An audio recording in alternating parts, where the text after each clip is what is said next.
अरविंद घोष और बाल गंगाधर तिलक की बातें उभरने लगी। बेड़ियों में जकड़ी भारत माता की मुक्ति का सपना आंखों में जाग उठा। लेकिन पिता की जिद पर उन्हें आगे की पढ़ाई के लिए इंग्लैंड जाना पड़ा। सुभाष चंद्र बोस ICS की परीक्षा पास कर पिता के सपने को तो पूरा कर दिया, अब अपने सपने को साकार करने की बारी थी। कैम्ब्रिज की पढ़ाई छोड़ ICS की परीक्षा से त्याग पत्र दिए। जिस पानी के जहाज से वो इंग्लैंड गए थे, उसी पानी के जहाज से अपने देश लौट आए। महात्मा गांधी के कहने पर वे देश बंधु चित्रंजन दास से मिले और स्वतंत्रता संग्राम में कूद पड़े। 1921 का वर्ष कलकत्ता में प्रिंस ऑफ वेल्स के आगमन का भयंकर विरोध हो रहा था।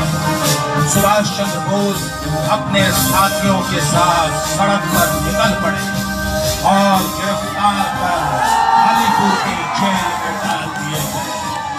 अलीपुर जेल से शुरू हुआ जेल यात्रा का ये सिलसिला सुभाष के आने वाले जीवन का अस्थायी सच बन गया।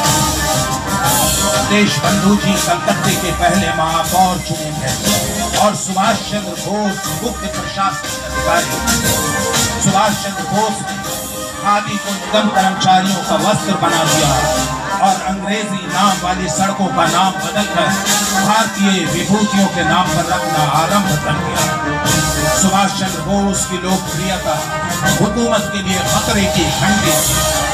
उन्हें क्रांतिकारी षड्यंत्र में गिरफ्तार कर बर्मा के मांडले जेल भेज दिया गया। 3 साल की मांडले जेल की सजा। लोगों की नजरों में सुभाष की छवि एक मजबूत नेता के रूप में स्थापित हो गई थी। सुभाष चंद्र बोस युवा दिलों के चहेते बन गए थे। सन 1938 में उन्हें कांग्रेस पार्टी का अध्यक्ष चुन लिया गया। बुलंद हौसले और स्वाधीनता संग्राम को नई दिशा में ले जाने के इरादे से सुभाष चंद्र बोस हरिपुरा अधिवेशन में पहुंचे।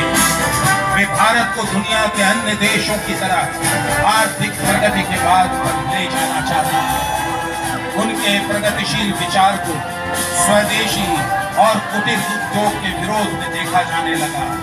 सुभाष चंद्र बोस के लिए कांग्रेस के अंदर का वातावरण दिन ब दिन दबोटू होता जा रहा था।